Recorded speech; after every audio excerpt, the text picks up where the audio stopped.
We bring you the latest updates from the Pna Newsroom. President Ferdinand R. Marcos Jr. is eyeing the use of modern technology to manage the country's water resources and ensure enough supply to meet the people's needs.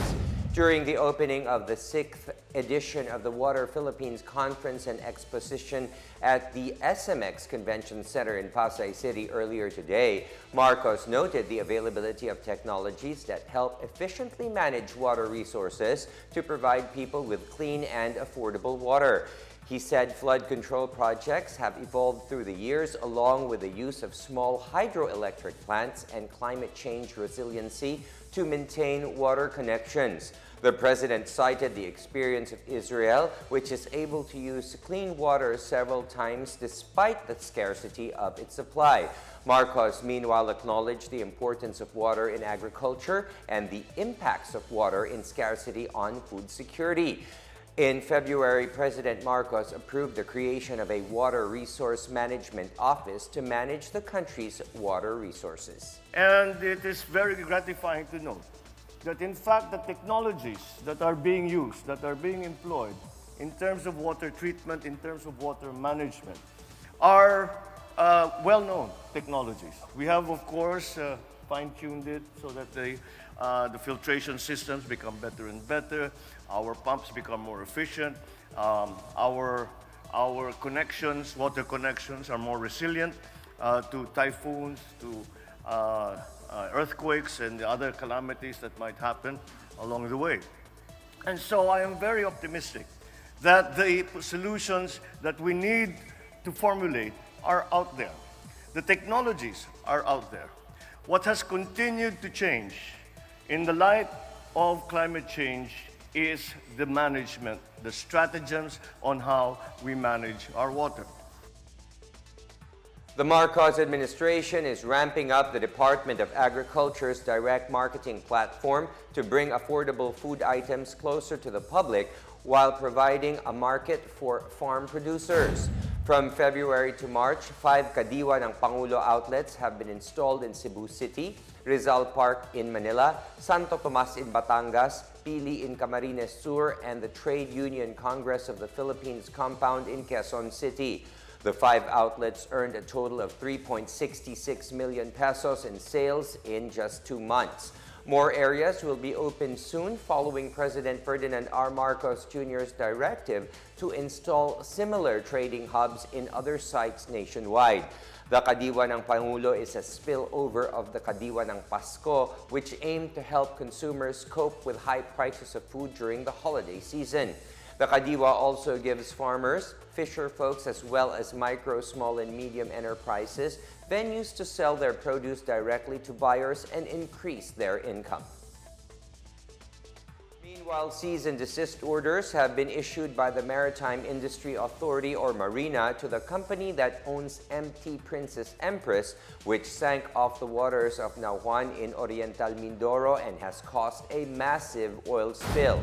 Following the oil spill interagency committee meeting at the Department of Justice, Marina Administrator Hernani Fabia said 2 cease and desist orders have been issued.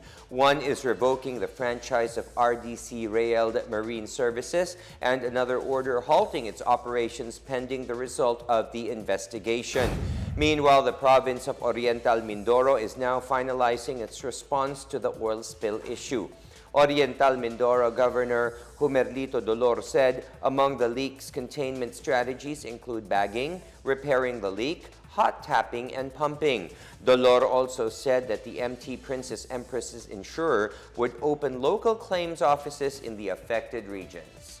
Ito na po yung iniintay natin. Sabi ko po sa inyo, ang prioridad ni Governor Bons, welfare ng mamamayan. Habang binubugbog tayo ng iba't ibang kwento at iba't ibang haka-haka, ginagawa natin ito para sa inyo. So, pakiusap po, Monday, magsisimula po magtayo ng claims office. Hindi pa po ito ang bayaran. No? Ibig sabihin, huwag po tayong magdagsa sa Monday.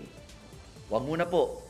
Itatayo po natin ang claims office at magbibigay po ako ng panibagong announcement sa Monday katuwang ang ating mga claims officers sa step-by-step process. para pagpunta nyo ng Kapitolyo, mabilis. Once na-establish na po natin yung sa Kapitolyo, sabi nyo, malayo ako dyan, mamamasahe pa ako. Tama po, huwag na muna po kayong pumunta sapagkat pagdating ng araw, dadalhin po natin ang claims caravan sa inyong lugar. In other news, colorful costumes and props and crazy crab dance moves delighted the public during the Araw ng Lala in Lanao Del Norte featuring its Alimango Festival. Charlene Collantes of PIA Iligan City, Lanao Del Norte gives us a peek of this exciting event.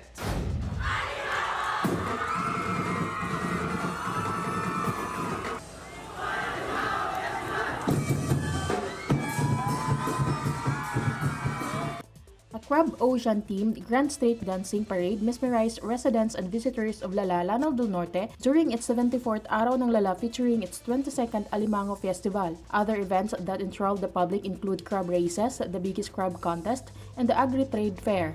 5 schools vied for the street dancing competition that held contingent from the Christ the King College de Maranding as the grand champion, taking 70,000 pesos cash prize. They also won the most disciplined contingent, best choreography, and best in costume awards. Meanwhile, Lala National High School snatched the first runner-up in the most lively contingent award, receiving 50,000 pesos. Lala School of Science and Technology Incorporated was the second runner-up and won 30,000 pesos. They also bagged the best in Alimango Step and best Festival Queen awards. I-invite mo mga katawhan kung pwede makabisita mo sa Lala. And you're very much welcome sa ako ang munisipyo. Iawag ko na ako ang mga katawhan sa Lala nga magtilabangay o magsinabtanay lang punta para sa kalambuan sa atong ilalanggang munisipyo sa Lala. Meanwhile, Lala residents also participated in various sporting events such as sipak takraw, volleyball, and basketball. Daghan kayo ang sports program na mo involve siya og lain-lain ng mga sektor. Kay ako mo nakita ang sports gyud isa makapa-unify sa mga katawhan. Labi na gyud sa mga fraternities na makabuild og maayong relasyon, maka-fellowship sa lain-lain na grupo. Moaning karon ang resulta maayo ang lakaw namo diri sa lungsod sa Lala. The local government also provided its residents with free services such as medical checkups and contraceptives implants, among others. For the Pna Newsroom, Charlene Collantes of PIA Iligan City, Lanao Del Norte. And that is the latest and the biggest stories from the Pna Newsroom. For more news content, visit our webpage or head on to the Philippine News Agency's Facebook and Twitter accounts. We are also shown on the social media pages of the Presidential Communications Office or PCO. Stay tuned for more news updates. I am William Theo. We tell stories that inspire change. Good afternoon, everyone.